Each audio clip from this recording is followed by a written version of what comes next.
নমস্কার, কেমন আছেন সবাই? বাংলা ইনফরমেশন ইউটিউব চ্যানেলে আপনাদের সবাইকে স্বাগত জানাই। আজকে এসে গেছি আরেকটি নতুন ভিডিও নিয়ে, যেখানে আজকে আমরা আলোচনা করব মৎস্যজীবী কিভাবে রেজিস্ট্রেশন করবেন, নতুন মৎস্যজীবী সেই বিষয়ে আজকে আলোচনা করব। তবে আলোচনাটা শুরু করার আগে সবার কাছে আরেকবার বলি, আমার এই নতুন ইউটিউব চ্যানেলটিকে তোমরা লাইক করো, সাবস্ক্রাইব করো এবং পাশে থাকা বেল আইকনটিকে অন করে আমার সঙ্গে থাকো, যাতে করে আমি প্রতিনিয়ত নতুন নতুন ভিডিও নিয়ে আসতে পারি। তো প্রথমেই আমাদের চলে যেতে হবে একদম দুয়ারে সরকারের অফিসিয়াল ওয়েবসাইটে। তো সেই অফিসিয়ালটায় আমরা এসে গেছি বর্তমানে, দেখতে পাচ্ছ তোমার ভিডিওতে। তো এখানে আসার পরে নিচের দিকে একদম চলে যাব, তারপরে দেখবো নো ইওর স্কিমস বলে ডেসক্রিপশন এন্ড এলিজিবিলিটি বলে দেওয়া রয়েছে। এখানে চলে যাব আমরা, যার পরে স্ক্রল করে নিচের দিকে যাব। এখানে দেখতে পাচ্ছি 13 নম্বরে রয়েছে রেজিস্ট্রেশন অফ ফিশারম্যান। তো এখানে আমরা ক্লিক করব এবং তারপরে দেখাচ্ছে click to view scheme details বাংলায় and click to view scheme details English. তো আমরা প্রথমে বাংলাতেই দেখব। এখানে দেখতে পাচ্ছি আমরা মৎস্যজীবী নিবন্ধীকরণ মৎস্য দপ্তরের অধীনে এই প্রকল্পটি। তো এই প্রকল্পের নাম নথিভুক্তিকরণের জন্য তোমাদের পশ্চিমবঙ্গ সরকার দুয়ারে সরকারের ক্যাম্পে যেতে হবে এবং সেই ক্যাম্প থেকেই তোমাদের ফর্ম নিয়ে জমা দিতে হবে। তবে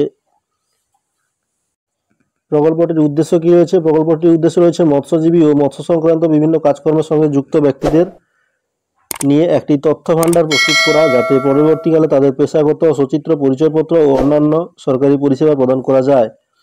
ভবিষ্যতে কেবলমাত্র নিবন্ধীকৃত মৎস্য চাষিরা এই সমস্ত সরকারি প্রকল্পের সুবিধা পাওয়ার জন্য বিবেচিত হবেন এবং মৎস্যজীবীরা 18 থেকে 60 বছরের মধ্যে মৃত্যু হলে মৎস্যজীবী বন্ধু প্রকল্পে 2 লক্ষ টাকা সহায়তা পাবে। কারা এই সুবিধা পেতে পারেন?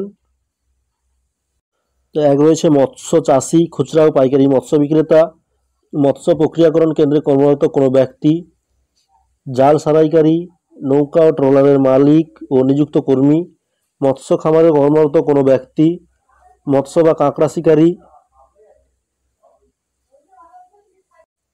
কাঁকড়া স্থলকরণ প্রক্রিয়ায় যুক্ত কোনো ব্যক্তি, মৎস্য বীজ উৎপাদন কেন্দ্রের মালিক ও কর্মচারী এই প্রকল্পে আবেদন করতে পারেন। প্রকল্পে আবেদনের জন্য প্রয়োজনীয় নথি কি লাগবে? প্রথমেই রয়েছে 1 নম্বরে গ্রাম পঞ্চায়েত প্রধান বা সদস্যের দেওয়া মৎস্য চাষ সংক্রান্ত কাজকর্মের সঙ্গে যুক্ত থাকার বিষয়ে শংসাপত্র। দ্বিতীয় রয়েছে আধার কার্ড।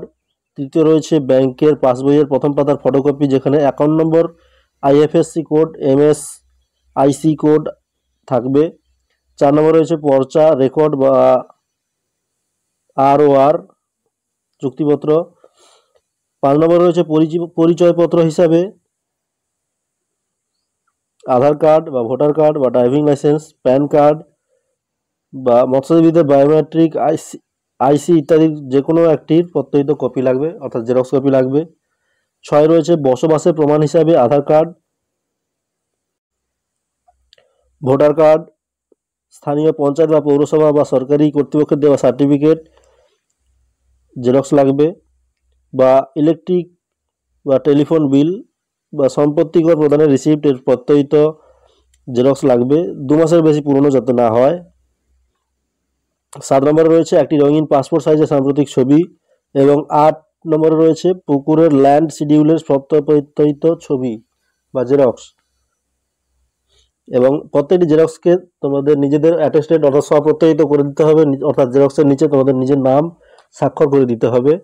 এবং অবশ্যই এই ফর্মটি ফিল আপ করতে হলে বা পূরণ করতে হলে অবশ্যই তোমাদের দুয়ারে সরকার ক্যাম্প থেকে তোমাদের ফর্মটা নিতে হবে এবং পূরণ করে সঠিকভাবে তোমাদের তোমাদের দুয়ারে সরকার ক্যাম্প থেকেই ফর্মটা নিতে হবে এবং দুয়ারে সরকার ক্যাম্পেই জমা দিতে হবে পূরণ করে। তো বন্ধুরা, ভিডিওটি যদি ভালো লেগে থাকে তবে লাইক করো এবং ছোট চ্যানেলটি এই চ্যানেলটিকে তোমরা সাবস্ক্রাইব করো এবং পাশে থাকা বেল আইকনটিকে অন করে আমার সঙ্গে থাকো, যাতে করে আমি প্রতিনিয়ত নতুন নতুন ভিডিও নিয়ে আসতে পারি। ধন্যবাদ।